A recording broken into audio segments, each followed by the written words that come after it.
My desktop. All right. Good evening. We're going to begin our regular board meeting today. Today is September 11th, and we ask that everyone rise, and we're going to observe a moment of silence in memory of all the lost.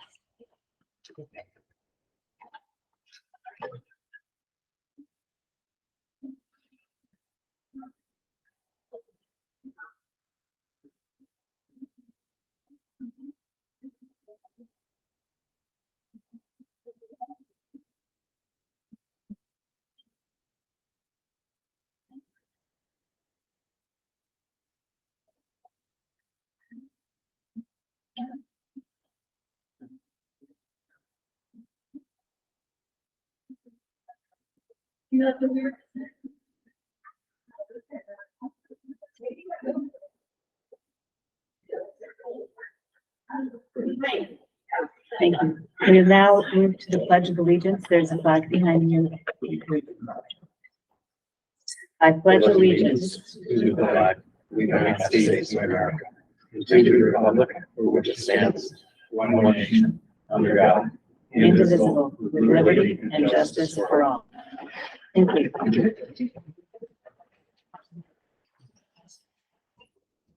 Today we have a relatively unique roll call. RG is joining us remotely from Wilmington, Delaware.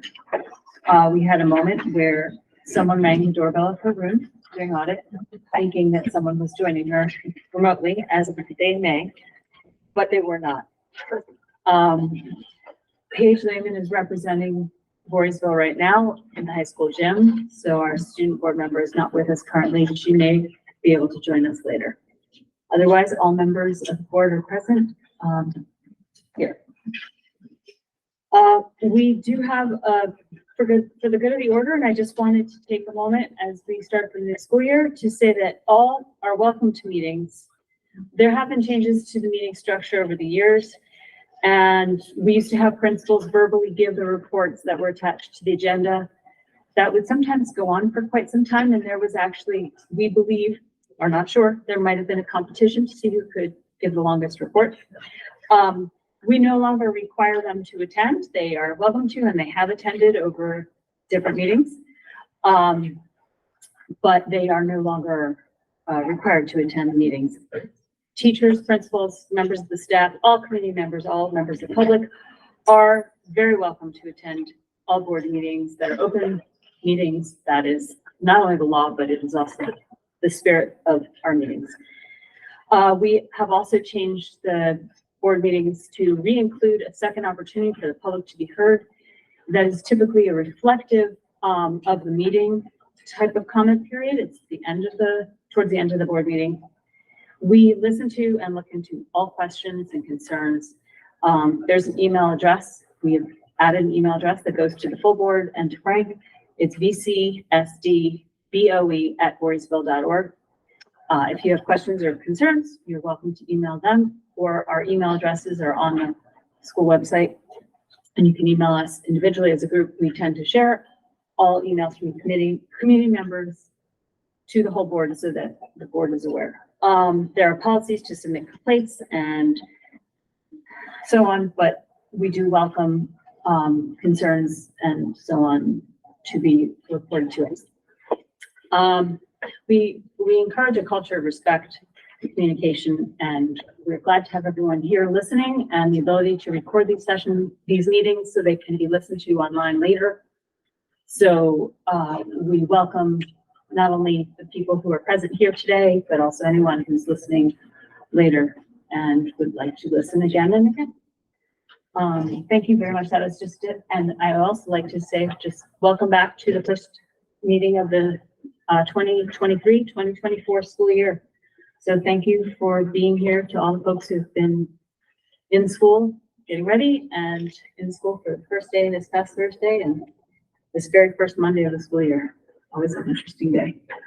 So that's all I have for the good of the order, but any other board members? It's been a while since I've had a kindergartner, but I do again. I forgot how fun kindergarten drop off and stuff is. And yeah, she had a great first few days. Well, it's, I just did, but it's, yeah, extra fun, super cool. I'll second that notion. I have a first grader and a kindergartner, grandkids, and it was awesome. Yeah, I know, I look that young, but, they're great kids. But going to the bus stop and getting them on was just highlight. I loved it. Also, one observation, I think one of the new buses must be on my route, and it's amazing how much quieter they are, and they look super nice. Even my kids notice, they're like, that bus looks new. And it was, yeah, I don't know, is that a thing? It's That's really actually, cool. that's very intentional. Usually I can hear it from like real far away, and now it just sounds like a car. I have to give full credit to Rob, our head mechanic, who gave us the request that we originally thought was ridiculous, but really seeing the new buses, they look wonderful with the like litter box And Yeah. white wheels. Yeah. and the white wheels, and so. And my daughter noticed even before, like, she's like, that.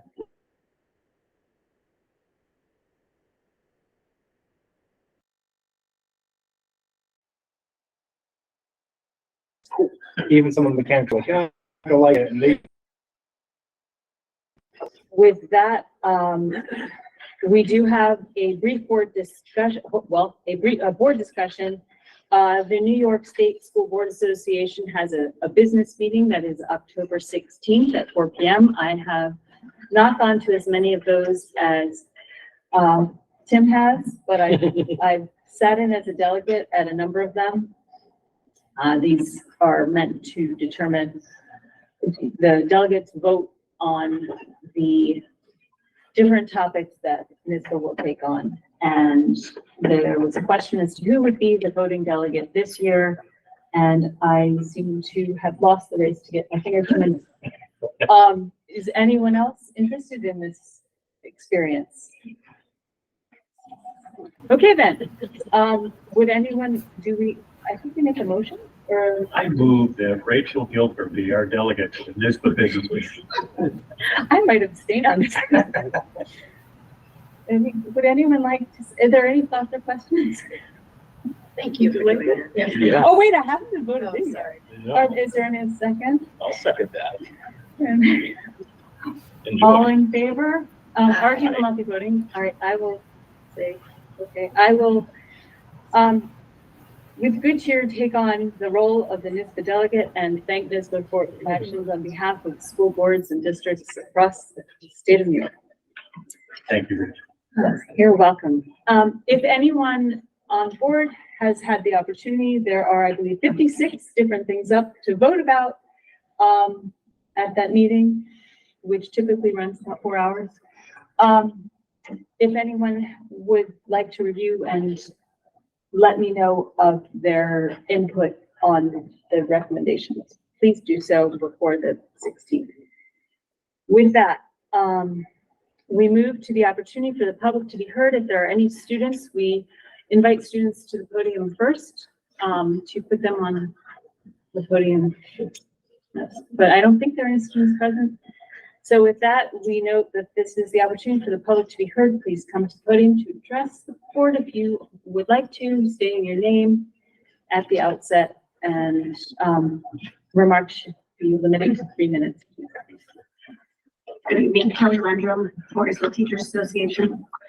At the August board meeting, there was a presentation by Mr. McCray and a discussion by the board about targeting data through the use of Panorama. After spending some time thinking about this and the benefits of being able to gather accurate data, I feel it's important to reference last year's climate survey, which was intended to be anonymous. Many teachers did not respond because there were questions regarding demographics that would allow someone to narrow the identity of the respondent.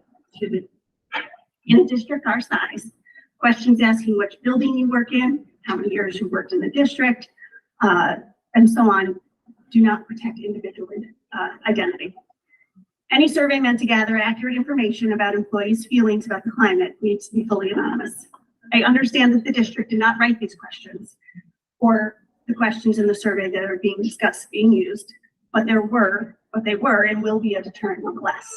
So we appreciate you keeping this in mind as you move forward and finding ways to gather accurate feedback from the school community. Thank you very much for your input. Appreciate it.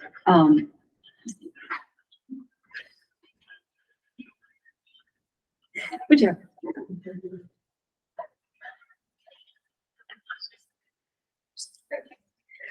Hi.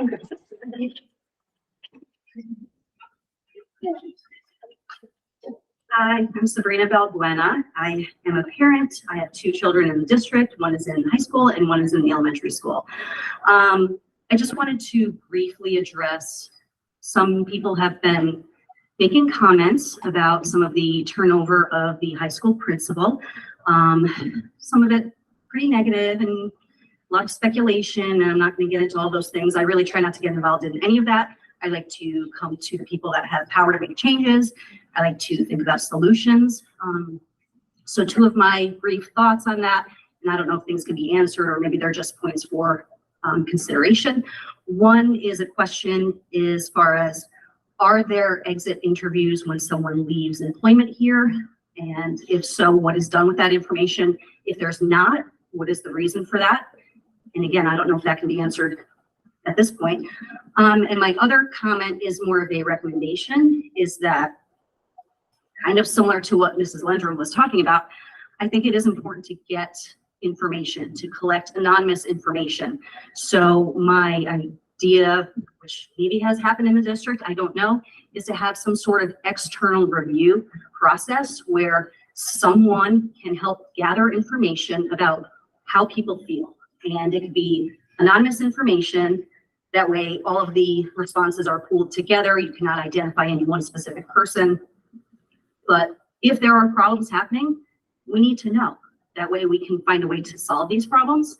Otherwise, it's just a lot of online speculation, and that's not really helpful. So those are just my thoughts. I thank you for your input. Just as a note, the board does not specifically address comments. It's just not a part of the agenda, but we hear everyone and we'll look into things, and in the spirit of transparency, we'll discuss things publicly when they are on the agenda. Thank you very much for speaking.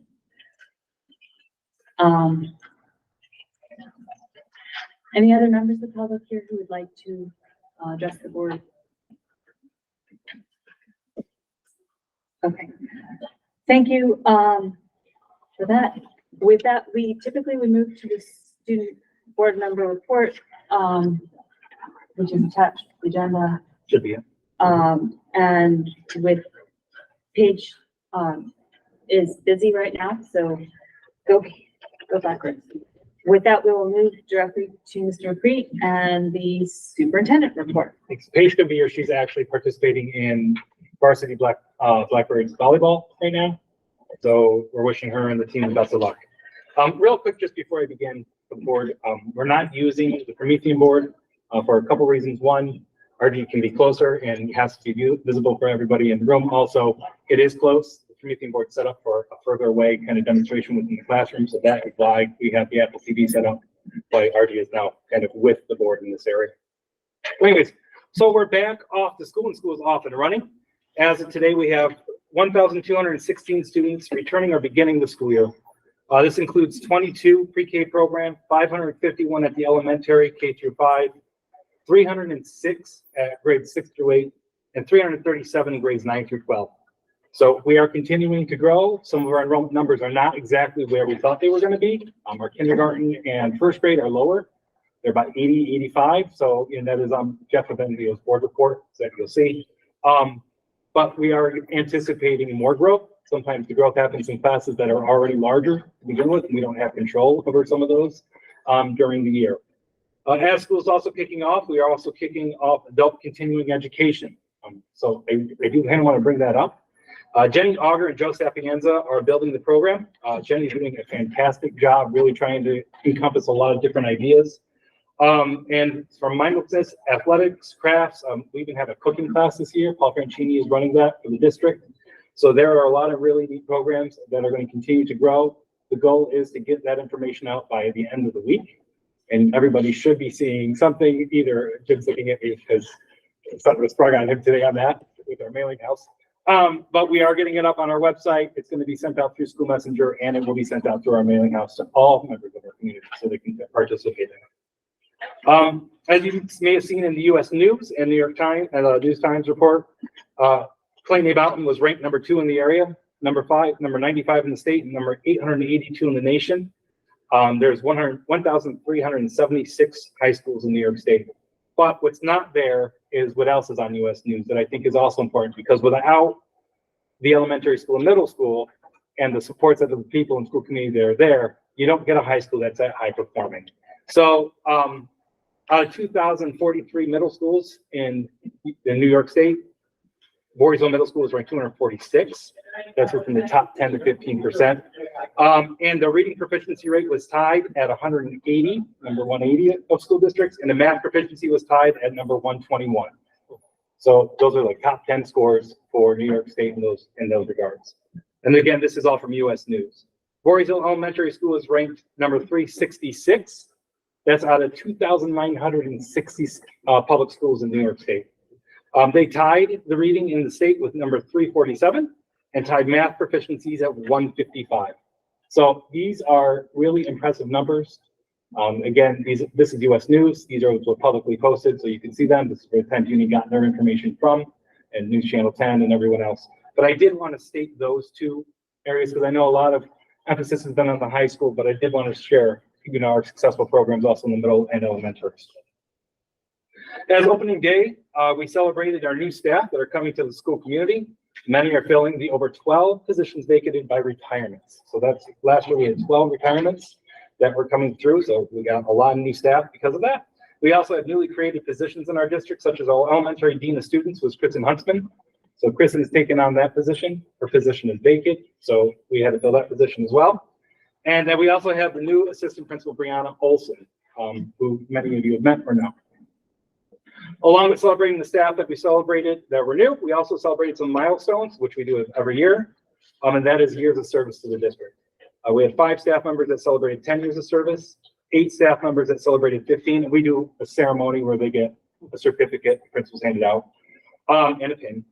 Celebrated 15 years of service. That includes Jessica Debakian and also Karen Conroy, our director of curriculum instruction, was actually here for 15 years now. And 5 with 20 years of service, 3 with 25 years of service, and 6 staff members with over 30 years of service to the district. And only 1 new staff member with over 30 years. So we had 5 that were already here with over 30 and 1 more added. This year, our food service director, Paul Franchini, has pushed the district to the next level. Not only having gluten-free, vegetarian, dairy-free, and multiple options for our school district, there's also now an offering of halal meals for our students. Halal is the type of, the way the meat is prepared, and there's a couple preparation things that come along with it, and all the meat is organic as well, so it's actually a little bit different in kind of the type of meats that it is, so it's also nutritional. The district is also continuing to partner with Albany County on its relative bus patrol ticketing system. We are moving through the installation process as quick as we can. As I stated in my newsletter, we'll hopefully be seeing that in December, fully rolled out on our buses. It's taking a little bit of time just to go through the processes and making sure we get them all installed. New York State grant from the Office of Mental Health to implement Second Step is also new this year.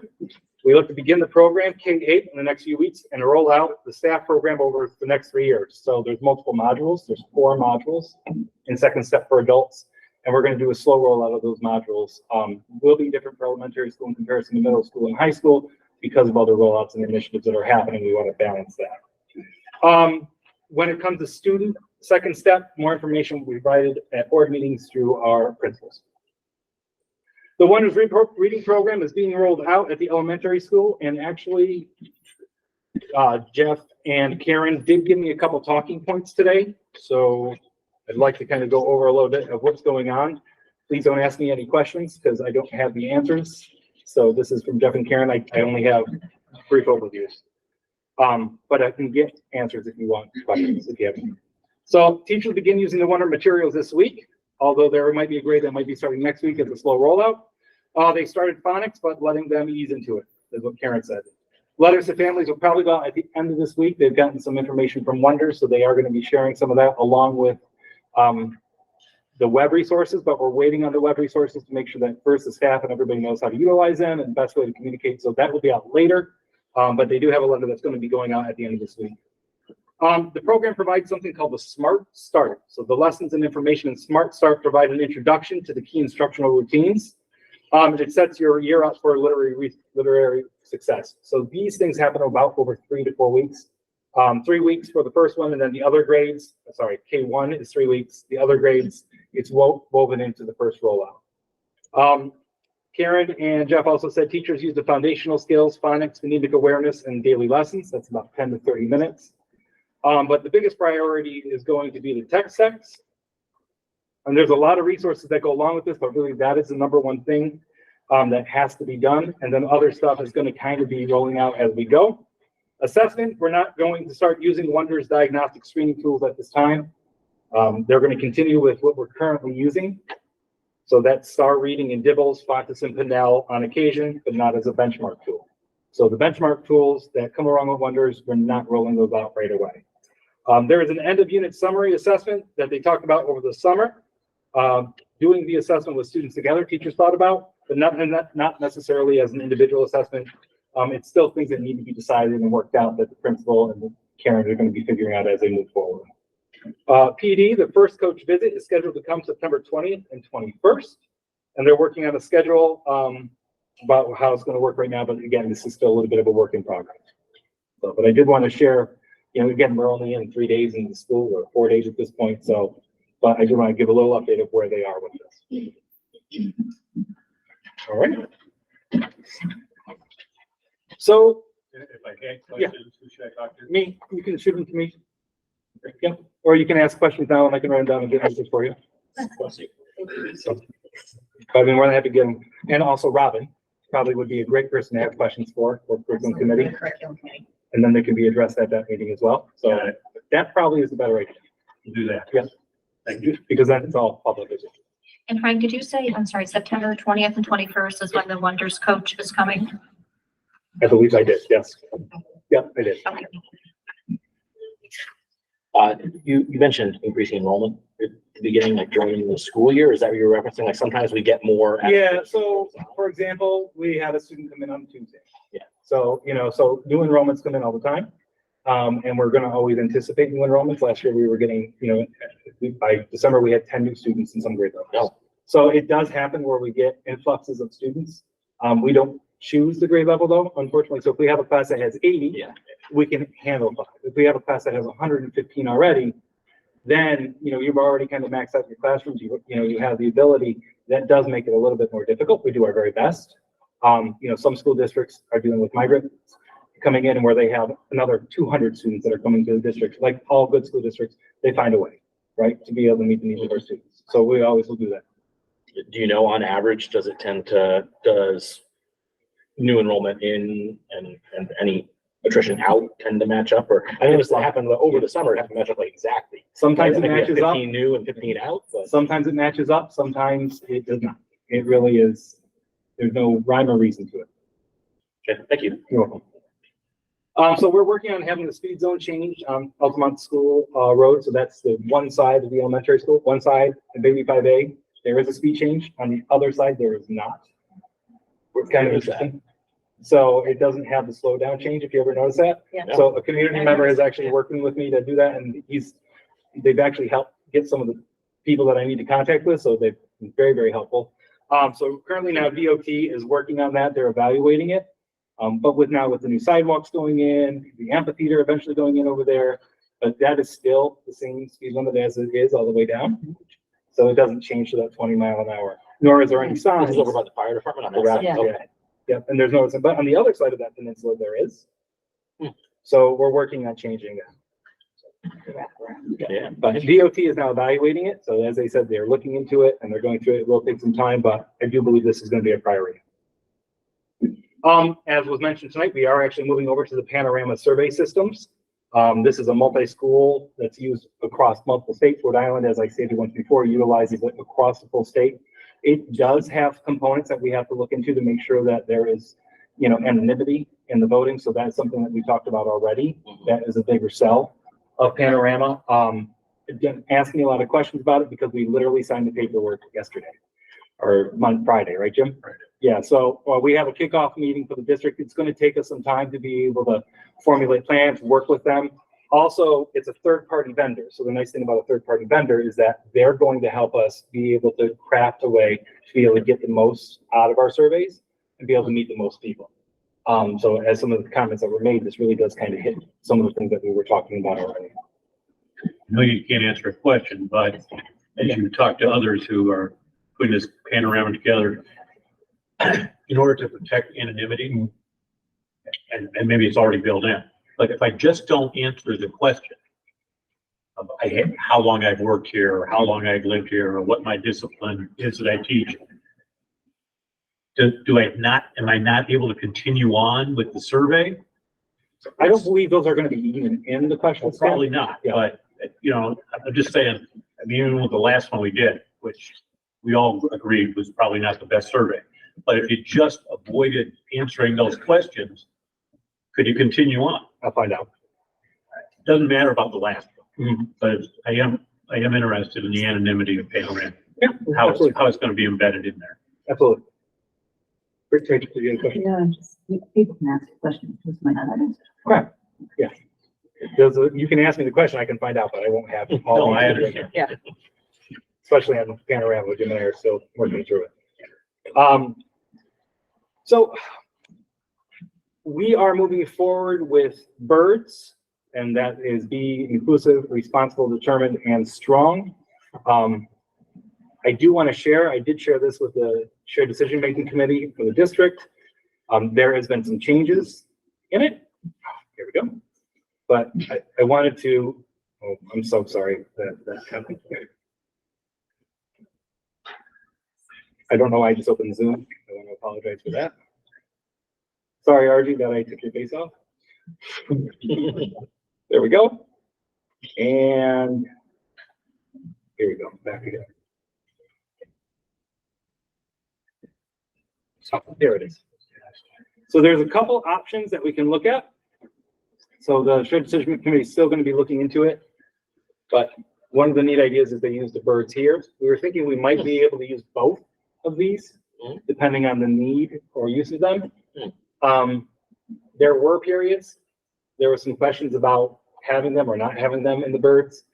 The graphic designer took them out for the most recent kind of view of it.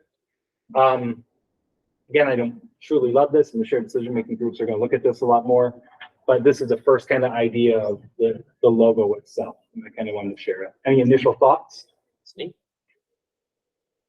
Look at, Yeah. Like the bottom right. right. I agree. I do not like the bottom left. So A little bit busy. So everybody liked the bottom right. So everybody loved the bottom right. The question came up is, will people know if it's on a magnet or a sticker or a shirt? Will they know it's Voorheesville if it's not Voorheesville? So the graphic designer decided to add a V for us. Not loving it. I think that's kind of, What kind of bird is that? so I don't know the specific answer. It's supposed to be, it's what our current logo is. And it's also what's on our stencil. Yeah, it's almost like a bird of prey to me. There seems to be some sort of I won't call it a science, but a curiosity around lapel pins and pins of any nature. They put words on there. I don't think any of them you can actually read very well, but it causes you to perhaps ask, what is that? And then you can engage in a conversation, which is the purpose for wearing this thing. So I don't think it's bad to have it a little bit smaller type that you can't see it. Absolutely. Well, some of the goals are big banners. Yeah. That we can utilize, but Sure. I think you're right, like having it so people will ask the question. I like having a V, but the V in the bird is a lot. Yeah, it's a Yeah, lot. but losing the V is, I don't want to lose the V. I just wanted to share this, we've got it about at 2:30 today, so figured I'd Very, share it very today. exciting. This version we got. But I think this is the route we're going in, but we'll find out for sure when we get there. And then lastly, what we had on for was business for good. The Blackbird Tavern and Cafe have reached out to us at the Edmonton Group. I think everybody knows that they're coming into our community and that they're a non-for-profit organization. They're looking for historical photos from local teams with the goal of celebrating and honoring local, athletic wins and heroes. So Voorheesville is one of those organizations, and they are asking the school district for, some historic photos that they could find. They could get them from the paper or other places, but they figure that we may have some of the best ones that are here. And they may be asking for a jersey that they could frame as well or purchase from the district instead of, so not having public funds or anything like that. But that's not a decision that I can make of if we're going to allow an organization or give information like that out. So I wanted to share it with the board and get guidance from you on how you'd like to proceed. Just two quick clarifying questions, I guess, just to, one, we would not be like giving or loaning any, call it historic memorabilia, correct? It's whatever. Yeah. They're Yeah. asking for photos. They're asking for Right. photos. Yeah, so we Specifically- can provide a replica of a photo, Correct. for example. Or It's not- digital. Yeah, or a digital, yeah, but it's not a, so really it's more of a copyright. Yeah. thing than, and it's not a, I'll call it a scarce resource, right? Like a trophy where only one person could ask for a trophy. So if any other businesses wanted to ask for photos, we'd be happy, I'm sure, to provide them as well. It's not Stanley Cup. Yeah, and it's not the Stanley Cup. And it sounds like there'd be no cost incurred to the district to do so, correct? Correct. Yeah, it's okay. Those are- thank you. And we would theoretically provide the same opportunity to any business interested in such an opportunity. Yeah. Okay. So I'm So, totally fine. so, with right- I photos. think it's exciting. RG? so, Yep. I'm echoing our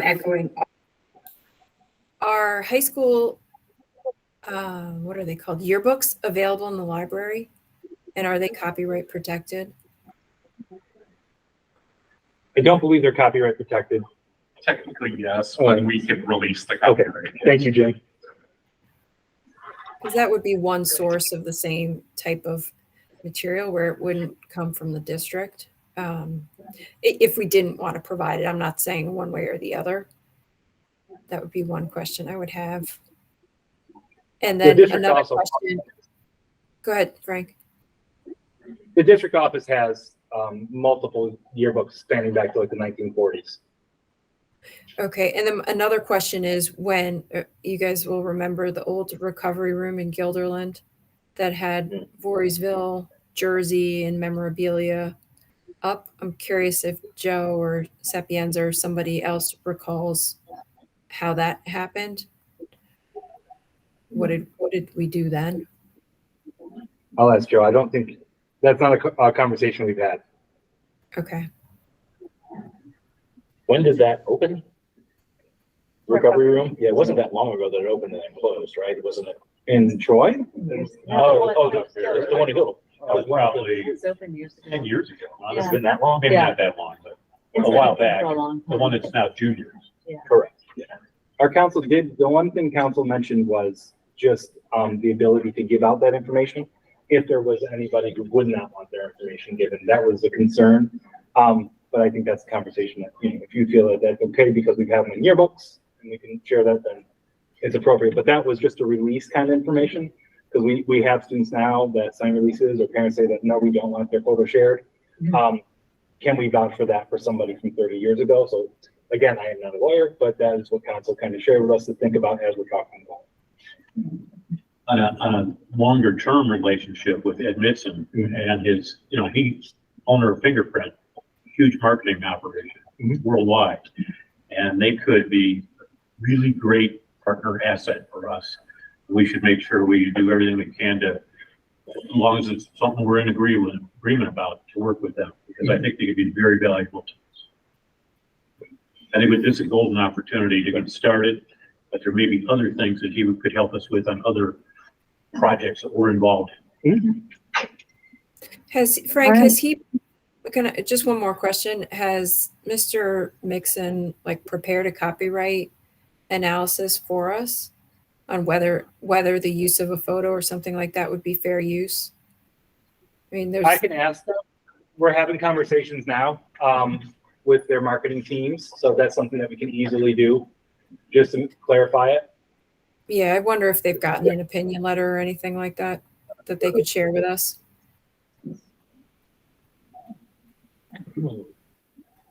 Okay. Claudia? That's it? All right, thank you. With that, we're gonna move to the approval of the minutes. 5.1 is the minutes of the regular meeting. If it's okay, we'll do a consent agenda on minutes for 5.1. Are there any thoughts or questions about 5.1? Minutes for the special meeting that was held in August, on August 18th. Are there any thoughts or questions about minutes for those meetings? No? All right, well, we can take those together if anyone would like to move 5.1 and 5.2. Let's move it. Anyone like second? I'll second. All in favor? Aye. All right, thank you. 6.1 are the treasurer reports. Are there any questions or thoughts on the treasurer reports? No? Anyone like to move it? I'll move it. All right, anyone like to second? I'll second. Okay, all in favor? Aye.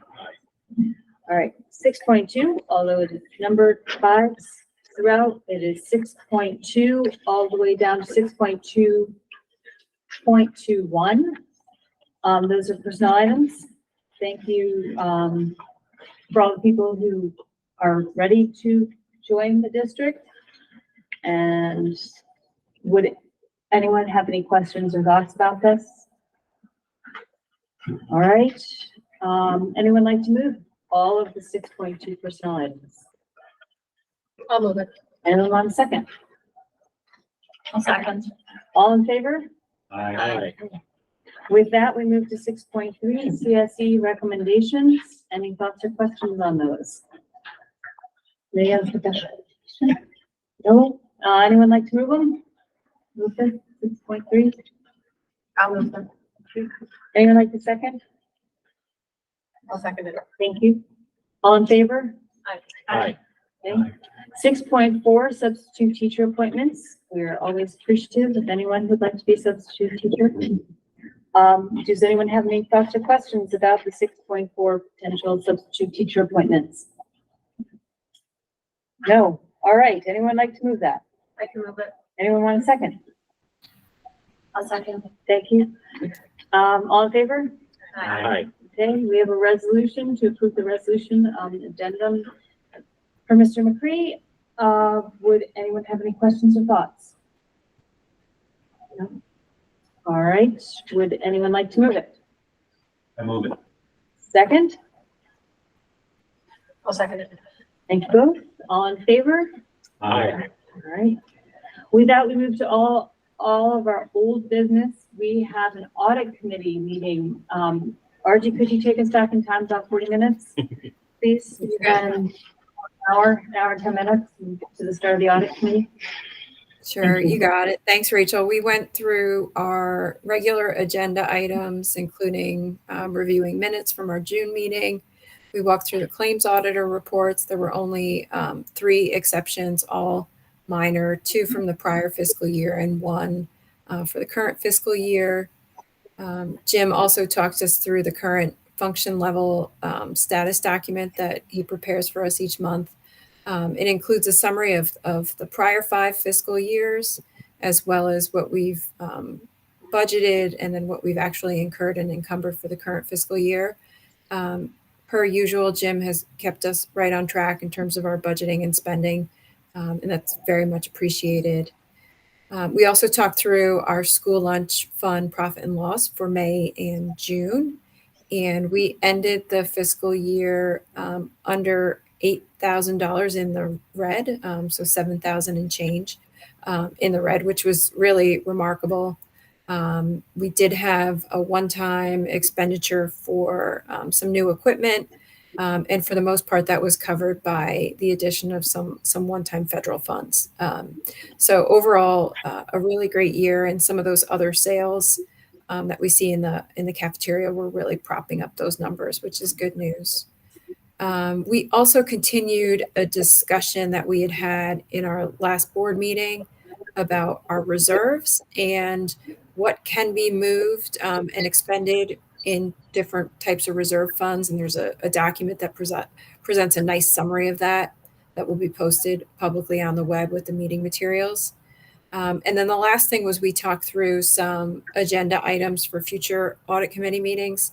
There were 2 that the board agreed that we would continue a discussion on.